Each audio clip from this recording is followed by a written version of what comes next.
80 AD, the Roman Colosseum, 50,000 people screaming. In the center of the arena, a woman chained to a wooden structure.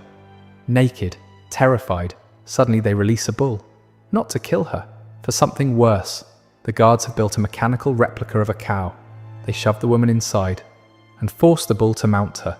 It's an execution, but disguised as the myth of Pasiphae, the queen who had sex with a bull. The crowd applauds, children watch, senators laugh. Welcome to Roman entertainment.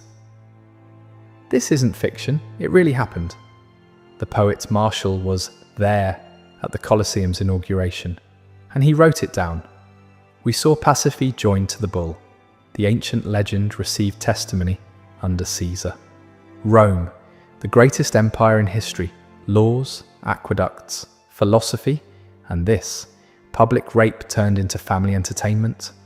Today you're going to discover the most brutal, most perverted, most inhuman spectacles that Rome organized in the arena. Things Hollywood would never show, that your teachers never mentioned, but that the Romans documented in detail. Because this wasn't madness, it was politics, propaganda, control, and it was completely legal. I'm Crown and Dagger, and here there's no censorship, only the truth Rome prefers you forget. Notice how, when they talk about the Colosseum, they always mention heroic gladiators, but they never tell you this. Every week, Crown and Dagger unearths the most disturbing stories the world prefers to ignore. If you want unfiltered history, hit like and subscribe, because what comes next is much more brutal.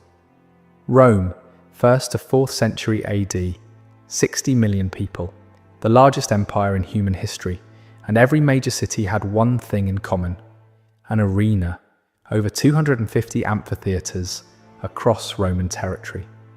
The Colosseum held 50,000 spectators, and it was packed almost daily. Here's what you need to understand.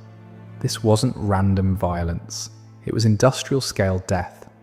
The historian Eutropius calculated that over 400,000 people died in Roman arenas across 4 centuries. That's an entire city, erased for entertainment. At the Colosseum's inauguration, Emperor Titus celebrated with 100 consecutive days of games. 9,000 animals slaughtered. That's 90 deaths per day, for fun. Emperor Trajan, after conquering Dacia, 123 days of games. 10,000 gladiators, thousands of prisoners executed. The philosopher Seneca attended these games and wrote something chilling. I come home more greedy, more cruel, more inhuman, because I have been among humans. He watched the midday executions, criminals tied to stakes, lions released, the crowd betting on how long each victim would scream before dying. That was lunch entertainment. Why? Because the arena did something no other institution could. It taught obedience through pleasure. When you watch a man torn apart, you learn what happens to Rome's enemies. When you cheer as someone dies, you become complicit.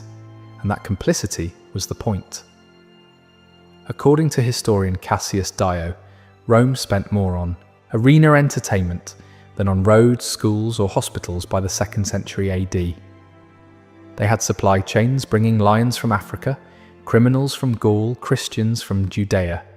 It was bureaucratic, scheduled, budgeted. Death, packaged as entertainment, delivered daily to a population addicted to brutality. What you just heard, that was the system. Now let me show you what actually happened in that sand. The spectacles that made 50,000 people cheer while humanity died in front of them. Starting with how it all began, at a funeral, with blood. 264 BC. 3 sons wanted to honor their dead father, not with prayers, but with blood. They armed 3 pairs of slaves and forced them to fight to the death in the Forum Boarium, a cattle market reeking of dung and smoke. This wasn't entertainment. It was munus, a duty owed to the dead. The practice came from Rome's enemies, the Campanians and Samnites. They believed restless spirits needed blood to find peace. But Roman elites saw something else: power. A funeral with bloodshed proved wealth. A funeral with spectacular bloodshed proved dominance. By the 3rd century BC, Politicians were using funeral games as campaign tools. The Senate called it piety. The crowd knew it was politics. Even the armor told stories. The Samnite gladiator wore gear mimicking Rome's conquered enemies. Every slash was a replay of Roman victories. Death became propaganda. Temporary wooden stands gave way to permanent amphitheaters. Temples to violence, where death whispered the same message. Rome commands men, armies, even death itself. If funeral games were how it started, what came next turned the arena into Rome's cruelest spectacle. Because Rome discovered something. Exotic suffering sells better than ordinary death. Lions from North Africa, leopards from the Caucasus, crocodiles from the Nile, giraffes dragged across deserts.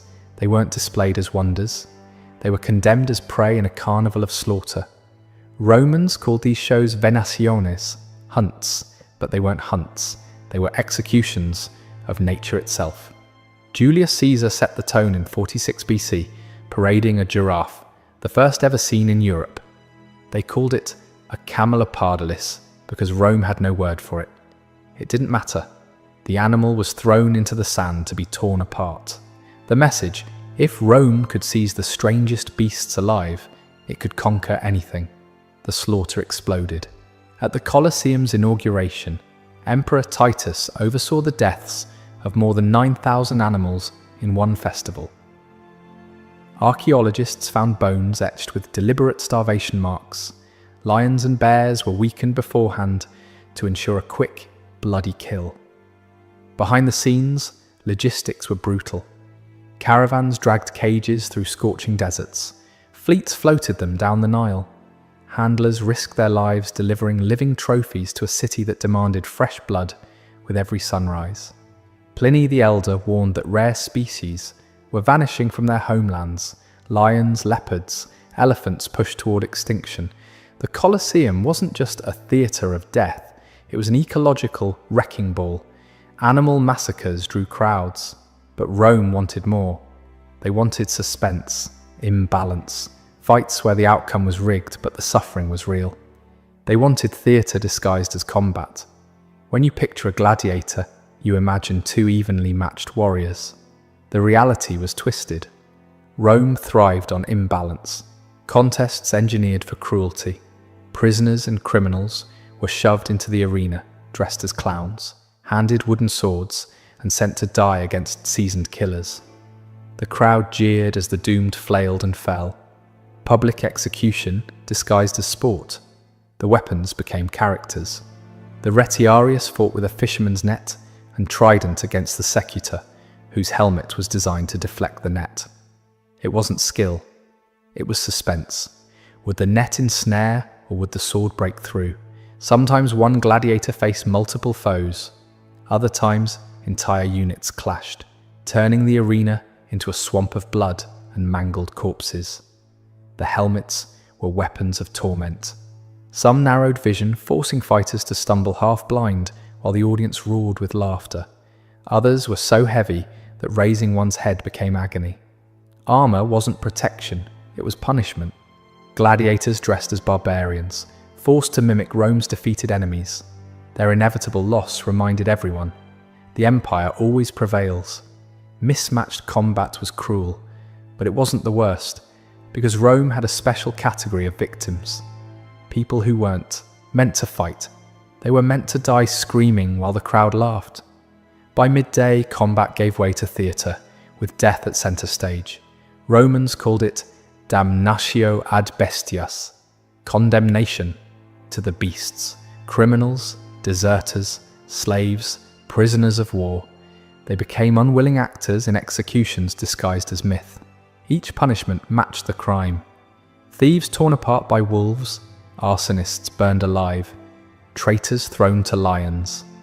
Every scene was a morality play, written in real blood. Lions were starved to a frenzy before release. Bears chained in pits were goaded into fury. The uncertainty, would the beast strike fast or toy with its prey, kept the stands howling for more. During Emperor Trajan's celebrations after conquering Dacia, thousands of captives were slaughtered over 123 days. It wasn't random. It was organized. paced like acts in a drama, every death crafted to keep the audience on edge. The historian Strabo recorded victims tied to stakes with wild boars released. The boars, trained to attack movement, would gore prisoners, while the crowd placed bets on how long each victim would scream. This wasn't justice. It was entertainment with a moral veneer. Pause for a second. 4 spectacles in. Thousands dead. Species extinct. Humans turned into props. And if you think this is the worst Rome did, you're wrong. Because what comes next is where execution stopped being about death and became pure, sadistic theatre. For the condemned, it wasn't enough to die. They had to perform their demise, acting out Rome's myths with their own bodies. Prisoners forced to play doomed heroes. Orpheus, the musician who tamed beasts.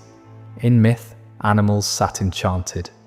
In the arena, a bear was released mid-performance and mauled the singer to death. The poet Martial witnessed this. We saw Orpheus. If he delayed, the beasts would have obeyed, but he was torn apart. Another victim forced to play Daedalus, suspended on crude wings. He soared briefly before plunging to the beasts below. Martial quipped, "The man must have wished for real feathers." The most grotesque, Pasiphae and the bull. One show staged her union with a mechanical beast, followed by a mauling that blurred execution, humiliation, and pornography. Tertullian recorded that female prisoners were sometimes dressed as priestesses and violated in front of the crowd before being killed. The message? Rome owned its myths just as it owned its people. Heroes, villains, kings, queens. None were safe from being rewritten as props in a pageant of death. For spectators, sideshows. For the condemned, agonizing ends dressed in costumes. For Rome, propaganda made flesh. Everything so far happened on land, in a normal arena. But Rome wasn't satisfied. They asked, what if we flooded the arena? What if we brought the ocean to the desert and made men die at sea?